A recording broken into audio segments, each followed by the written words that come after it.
specific person to be obsessed with me, to be miserable without me. I want them to not be able to live without me. I never thought I'd have to make another video like this again.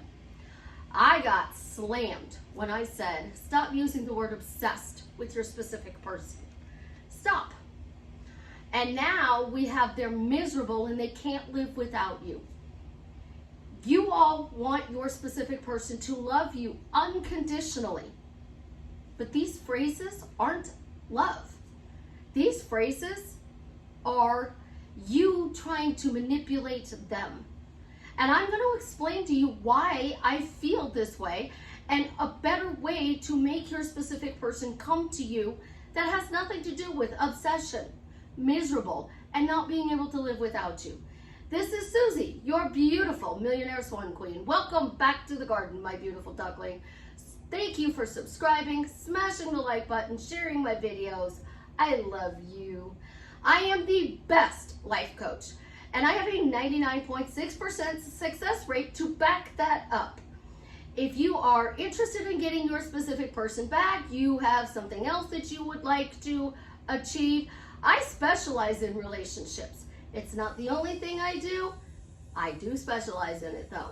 So if you want to work with me one-on-one, join my paid Facebook group. Blah! Upscale your money with Delivery Dawn. Check out the links in the description below.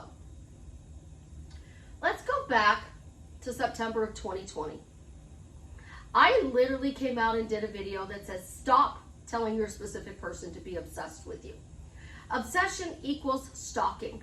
And we've recently had somebody that has come out and said that they've been stalked by their specific person in the community because of using the word obsessed. We also said that that person was so miserable without them and they couldn't live without them that this person tried to kill themselves. How is that loving? We also have, you're so obsessed with your specific person and there's a third party, there's a baby involved, and you are wishing ill on that baby. You are wishing ill on that other woman. You are wishing ill on your specific person, but you love him, so it's okay because you're still gonna get your manifestation the way you want. That's not what I'm here for, guys. And I'm gonna be a little bit on a rant for some of you that are new to my channel. And for those of you who know me, Susie's back, welcome home. All right, let's break this down. Your specific person is with a third party and you are wishing ill on this person. You are wishing ill on your specific person and you're calling it love. I unconditionally love my specific person, Susie, and I need them to change. I need them to be with me. I need them to leave the third party. I need them to not have this child. That's not unconditional love. That is toxic. You guys come to me and you're like, my specific person is a narcissist. My specific person is bipolar. My specific person is mean to me. Susie, I need to change this person because they're so mean to me. And then you're wishing this on them and you wonder why they're mean to you. Seriously, you are wishing that this person has all this misfortune and then you're sitting here telling me that you love them unconditionally and they're being mean to you. That doesn't add up, guys. We need to normalize healthy love and healthy relationships. Your grandparents had a 50-year marriage, 60-year marriage. Queen Elizabeth was in her 70s. 70 years of marriage. How did that relationship work? Well, I could tell you it's not by what you guys are doing today. That's for sure. These guys want these 1950s housewife where she stayed home, she took care of the house, she supported them, he paid all the bills. And that was 3, 4 kids, maybe even 10, with 2 cars and a nice house.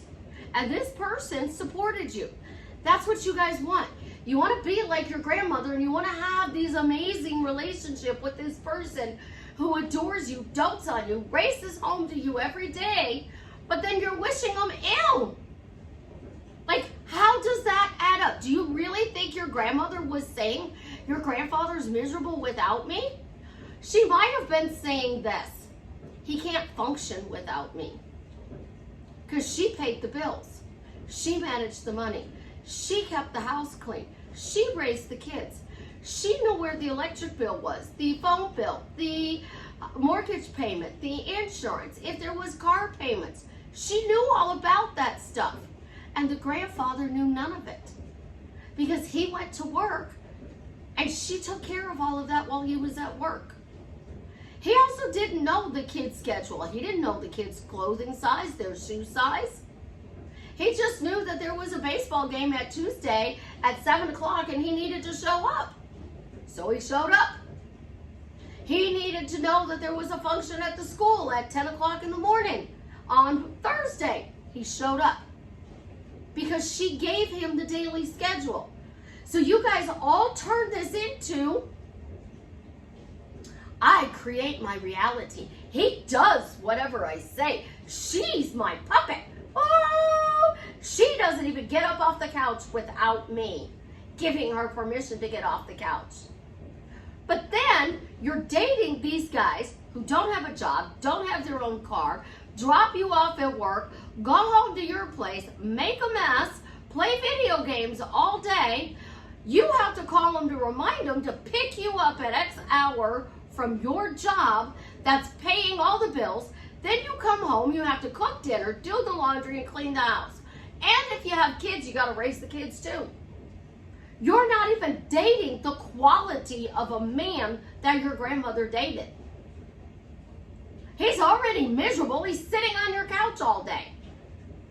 Or you're trying to turn somebody who was a friends with benefit that should stay a friends with benefit, who lies to you, cheats on you, and ignores you. Oh yes, forgot. He ghosts you. He dies, he comes back to life. He dies, he comes back to life. Because that's what I think when I hear ghosting. I'm not the coach that's going to sit here and sugarcoat it for you.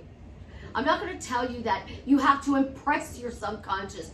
You have to get your subconscious to align with your desires. Do you want to know what your subconscious's job is? It has two jobs. Job number one, to run your body.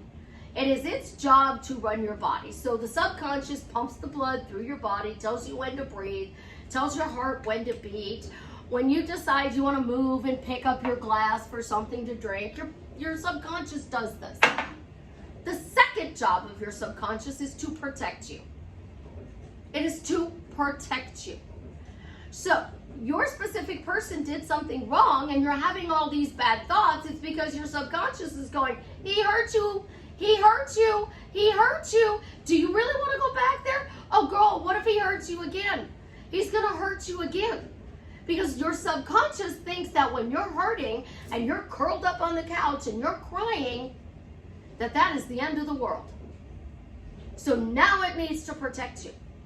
So it's going to protect you just as it would if you're driving down the road and you think to you hear this thought of turn left now. Get out of this neighborhood.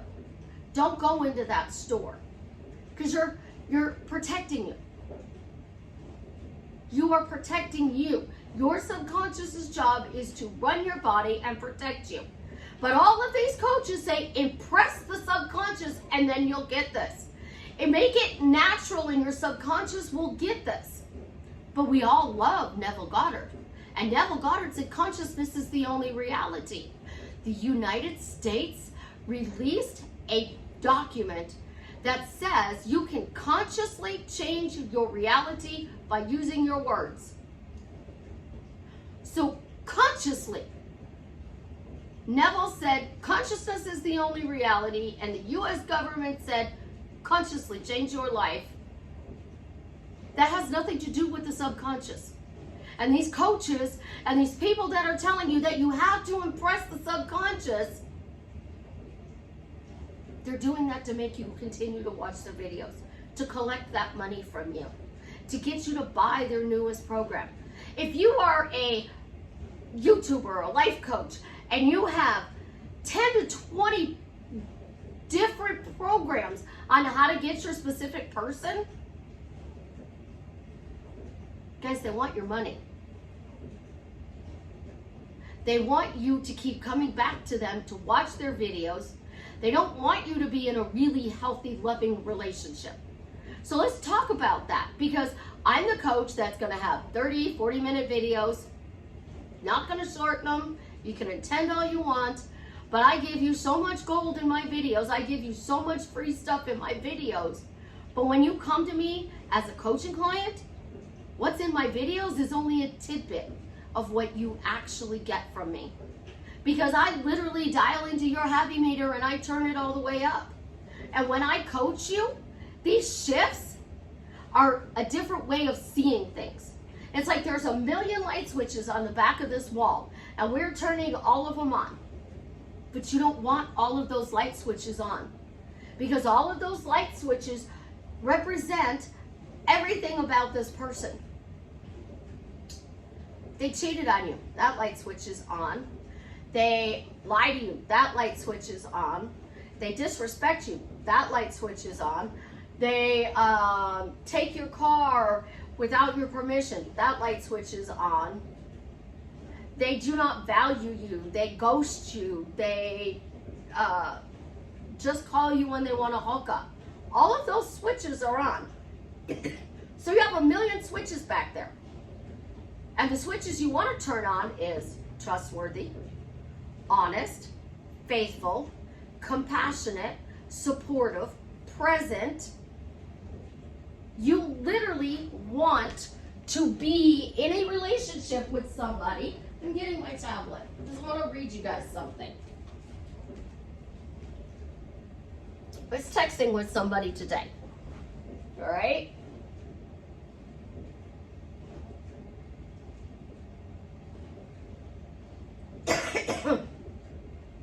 So I was talking to somebody and they said that they weren't dating. They said they broke up because they were two different people.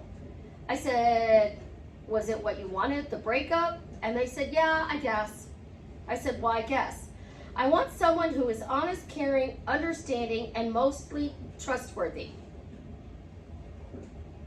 So you want somebody who's honest, caring, understanding, and mostly trustworthy.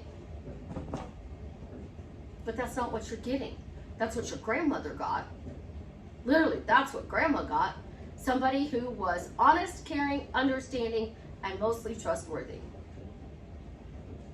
Your grandfather trusted that your grandmother was going to run the household, was going to pay the bills on time, was going to manage their money properly.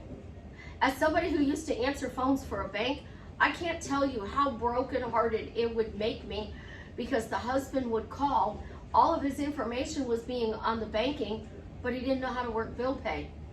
Because mama set up bill pay, because that's what they called her. Mama set up bill pay to pay all the bills, and I can't access it. Because the bank I worked for, the bill pay was only in her name. There's no way he could access it.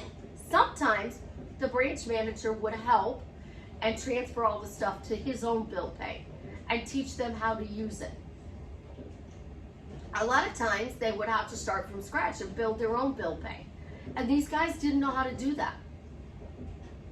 So you have this view of what your relationship with grandma and grandpa was like, and you're trying to bring that into 2022, where you have a cell phone, tablets, computers, and all these wonderful things that distract you.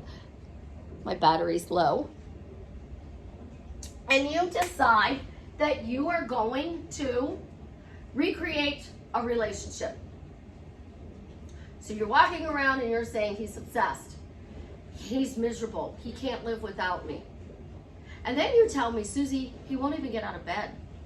Like, he's miserable. He won't even get out of bed. I'm his happy place. He won't even come see me. He tells me he goes to work, he comes home, he eats, and he goes to bed. And then he gets up, he eats, he goes to work, he comes home from work, eats, and goes to bed. You're affirming he's miserable. And I have yet to meet a guy that is straight or even gay that is going to get out of bed and go to the person that they love and bring that misery to them. I know as a woman, we wouldn't do that. I sure as the heck am not going to get out of bed and go take my misery to the love of my life. It doesn't mean we can't, but you're affirming that they're so miserable they will not get out of bed. You're affirming they can't live without you, and then you're wondering why they have suicidal thoughts. You want to normalize healthy. You want a relationship that is not toxic, but you're creating a toxic relationship. How would you feel if you were my specific person and I affirmed, you're obsessed with me, you're miserable, you can't live without me, you're always texting me, you're always calling me, you don't have any friends, I'm the only person in your life.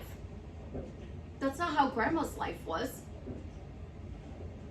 Grandma had friends. Grandma had the kids over all the time and the grandkids over all the time. Grandma had stuff that she did with the church or book clubs, knitting, crocheting clubs, gardening clubs. Grandma was actually very active in her life. She might have volunteered at a hospital or a library. She didn't just sit on the couch waiting for this person to come home. She actually moved forward and she created a life of her own, but that life didn't include bringing home a paycheck and supporting somebody else. Here's a scenario for you, and I've had this happen a number of times.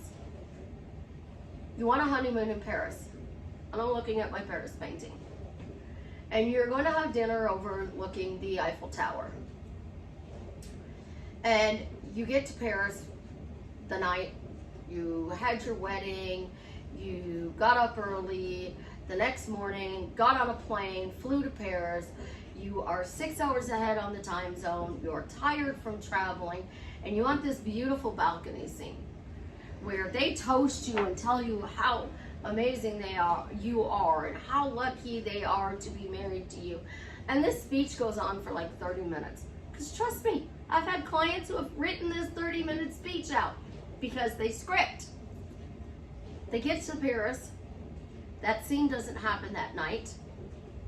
It might happen the next night or a couple nights later. 2 weeks later, they come home from Paris. They had a wonderful trip. This person, multiple clients, thought everything was great. And it's not just Paris they went to. They might have gone to Italy, England. They might have gone somewhere in the US on their honeymoon. 2 weeks, they're home. So now they've been married for a month. And this person tells them, I'm not really sure this marriage is going to work out. And they're like, but I don't understand. You only focused on one scene. You only focused on this balcony scene in Paris. And then a month later, they're asking you to get out of the relationship. That's what miserable, obsessed, and they can't live without you does. They don't want to be in the relationship because the job that you're giving them is awful. When you come back from Paris, what is the next role that they have to play? What is the next job that they have to do? So I am here to teach you 18,262 days, a 50-year marriage, which was normal. It was normal. I grew up where people were married 30, 40, 50 years. It was normal. One of them might have passed away, and that's why it only lasted 34 years. My mom and dad, they were married for 34 years when she passed away. 34 years. Dad didn't know how to do the banking. I took over that. The ex and I both took over that. We did the banking because Dad didn't know how to do it. Dad knew how to cook. He knew how to clean, but he didn't know how to do the banking. And that's what we're creating today. A specific person that sits on the couch and does whatever you say. So now tomorrow morning you get up and you have to decide what that person's going to wear, what that person's going to do today. So you decide to get up tomorrow morning. That person's going to wear a red shirt with black slacks. They have a pair of nice dress shoes on, and you have them in black dress shoes, and they spike their hair. You go into the kitchen and you're making coffee and getting your lunch to go to work. That specific person's standing in the living room and you're like, what are you doing, hon? I don't know. They're just standing there. Well, what are you doing? I don't know. You didn't give them a role to play. So they're just standing there because they don't know what to do. Then you're like, okay, well, I need you to drive me to work. Okay, so they drive you to work. And then you get to work. They kiss you goodbye. What are you going to do today? I don't know. So you're telling your friends, oh, they just sit home all day, make a mess, and play video games. So he goes back to the house in your car, and he plays video games. You need to change that story. Healthy love. I'm their peace. I'm their happy place. I'm the place that they want to go to when they are having a problem. I'm the person that they want to talk to sort that problem out. I'm the person they want to have fun with. I'm the person that they want to be intimate with. I'm the person that they want to spend the majority of their free time with. The majority. Because you still want to go out for margaritas and Taco Tuesdays with your friends. Why do you get to do that, but he doesn't? So on Tuesday night, it's girls' night, and you go out. On Tuesday night, it's boys' night. So boys' night, in my day, was poker night. So the guys would get together and they'd play poker. The women would get together and do something else. So they're playing poker. You're having tacos and margaritas. Because you were drinking, the poker game ends about the same time you leave the restaurant, so they always pick you up from the restaurant. That way you can have those margaritas. Because that's what Grandpa used to do. He'd go play poker with the boys. The game would end around 9 o'clock at night. They'd pick up the honey. I gotta go pick up my honey. I gotta go pick up Mama. I gotta go pick up my sweetie. And they would all get into their cars and they'd go pick up their wives and they'd go home. They weren't even upset that the wife had a couple of drinks and might be tipsy or drunk. They were happy she got out. But you're not happy because the attention is somewhere else. So you have to be, we both have things that add value to our life. We both have hobbies that we enjoy to do. Imagine if you love bowling and your specific person loves bowling, but he keeps getting put on the bowling league with the third party. You want him to stop bowling, but you still get to bowl. Or you're trying to get the third party to quit bowling. And you're like, I can't get her to quit bowling. Why does your hobby have to be the same? If you are their peace, if you are their happily ever after, it wouldn't all be the same things. You want some spice in that relationship. So on Saturday mornings, he goes fishing. You go grocery shopping. Because that's what happened when I was growing up. The guys would go fishing. The women would go shopping. They come together mid-afternoon. Then Saturday evening, they go out. Sunday was family day. Monday, back to work. You have to create a life like that with your specific person. So that means if you have to script this, give them the free will to not stand in the middle of the living room and go, I don't know what I'm doing here. Give them the free will to spoil you. Give them the free will to come to you. Allow this relationship to blossom. How does it blossom? We're happily married. We spend the majority of our free time together, but we're not stuck like glue. We're not handcuffed to each other. We don't have his and her toilets. I mean, I haven't made fun of this in a long time. Are you going number 2 at the same time? Are you holding hands side by side, or are the toilets facing each other? Because that's not healthy. Healthy is what I have been explaining, where you go to work, they go to work. At the end of the day, you come together. You make dinner together. I hate doing the dishes. So we make dinner together. We eat together. He does the dishes. I am in the laundry room doing the laundry. We get the chores done in the house. We've already discussed our day at the dinner table. Now we come in the living room. Are you curling up with the book? Are they playing video games? Are you watching a movie together? Does it always have to be your movie? No.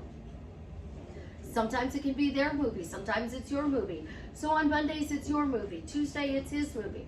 Wednesday, it's your movie. Thursday, it's his. Friday, it's your turn. Saturday, you go out. So this Saturday, we're going to go get Chinese and a movie. Next Saturday, we're going out and we're going to go antiquing and we're going to go to Olive Garden. Sunday is family day. So we used to watch the Walt Disney movie on Sunday evening. And when it was over, us kids went to bed. Then Monday, it's his turn for the TV. Tuesday is yours. Wednesday is his. Thursday is yours. Friday is his. Unless you made an agreement ahead of time. Supernatural used to be on what, every Thursday? Lucifer is a series on Netflix, so it comes out so often. But you're watching NCIS. What day of the week is that on? You agree that you watch NCIS on this day. After NCIS is over, you turn on a different thing. We teach our children to share, but we teach our spouses and our partners that it's all about me. I'm the loving wife. I'm the happy wife. And I did this nice thing for my partner because I'm coming from a state of love. I think you could tell by that. We're not even going to go there. He's in the kitchen. He comes out with drinks. I come out of the bedroom after hanging up all the clothes. I sit down at the table. He's got popcorn. He's got drinks. And he's got a movie on that I want to watch. How sweet is that? It's Wednesday. We both had rough days at work. So we stop and we get takeout. One of us does, because we didn't carpool. We took our own cars to work. That's normal life. You do the things you love. He does the things he likes. I will keep the house clean, but don't make me 100% responsible for the kitchen. Savannah and I had dinner tonight, and she was up here with the kids. I was picking up the living room, the hallway, the dining room with Ophelia, and Savannah did the dishes. The last 2 times the dishes were done, I did them. I cleaned the kitchen. We have a housekeeper, both of us. Why do we have a housekeeper? Because it makes keeping the house in between when she comes easier. Think about that. It makes it easier when she comes and does the big stuff. So then we just have to do maintenance. You don't want to make them miserable and then constantly having to affirm that they're mentally healthy. Because if they're miserable, then you got to affirm health. If they can't live without you, then you got to affirm that they want to live. If they're obsessed with you, you have to affirm that it is in a loving, fun way. One coach, when I said the obsessed thing, came out and said, when I use the word obsessed, it means movement. So I am his peace, and he's moving mountains to be with me. It's a way better phrase than he's obsessed with me. The third party that you're praying for a miscarriage, what if it wasn't their child? What if they broke up because he found out it wasn't his baby? And he was happy because it wasn't his baby. He's happy. She still gets her baby. We can't affirm that. But what happens if you affirm about the miscarriage and they're both devastated? Because I can't tell you the number of women that I have helped get pregnant that have had a miscarriage, and that miscarriage devastates them. That every year on the date of that miscarriage, they're letting off a balloon. They're holding private parties. And their family doesn't stop them because they're mourning the loss of a loved one. You want a baby with your specific person. You don't want this person's baby to be your specific person's. So you're going to affirm that's the only option you have is a miscarriage. Because you can't have your specific person have a baby with somebody else, because that's just not allowed. Well, today that's pretty normal that we're coming together as blended families. But instead of being happily married to your specific person and having a wonderful blended family, you have to get rid of that. That makes you the narcissist. That makes you bipolar. That makes you toxic, not your specific person. Put yourself in their shoes. What do you want to affirm about you? Because here's the thing. I said to this person, when they said, I want somebody who's honest, caring, and understanding, mostly trustworthy. I said, in today's world, that's a huge want. So many people are out for personal gain and not out for putting the relationship first. And they said, yes, you're right. I said, it's why relationships fail. It's too much about me and not enough about us. Us always needs to be first. He said, you're right. He said, yes, you're right. I said, I get kids, family, life, work comes into play. But when you commit, you need to keep that commitment a priority. A great sense of humor, being able to be serious is what I look for. I try to be the person I would like in a relationship. So I want somebody who's funny. I want somebody who can be serious, trustworthy, honest, understanding.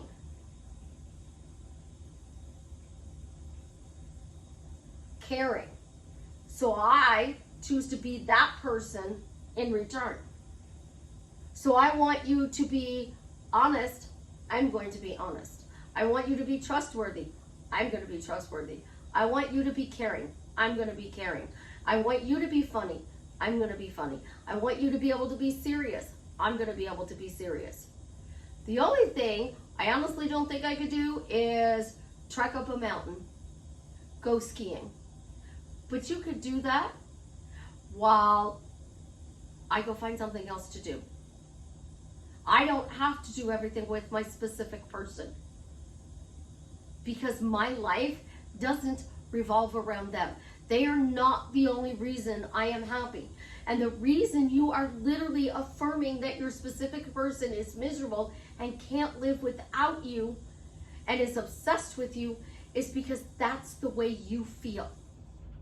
And I am so sorry that you feel that you are obsessed and miserable and you cannot live without this person. But when you find that you actually put 100% into you feeling good, that is different than putting in 100% that this relationship is trustworthy, honest, caring. That's different. So when they tell you your self-concept, your thinking, you need to clean it up and you need to be worthy and deserving of this relationship. And then at the same time, they're saying they're miserable without me. That's a really shitty self-concept. Because if everyone is you pushed out because, They love to teach that one. They're miserable, so you're miserable. They're lying because you're lying to yourself. They're not trustworthy because you know you're manipulating them. We need to normalize healthy, happy, loving relationships. And nowhere in those relationships are obsessed, miserable, and can't live without you. Take obsessed and put in spoiled. Instead of them being obsessed with you, they're being nice to you. They're doing nice things for you. They are going out of their way to make you smile. They're going out of their way to do the things that you like. So you like flowers, they'll bring you flowers. You like chocolates, they'll occasionally bring you chocolates. You want to be pampered on Valentine's Day. Being spoiled is going to pamper you on Valentine's Day.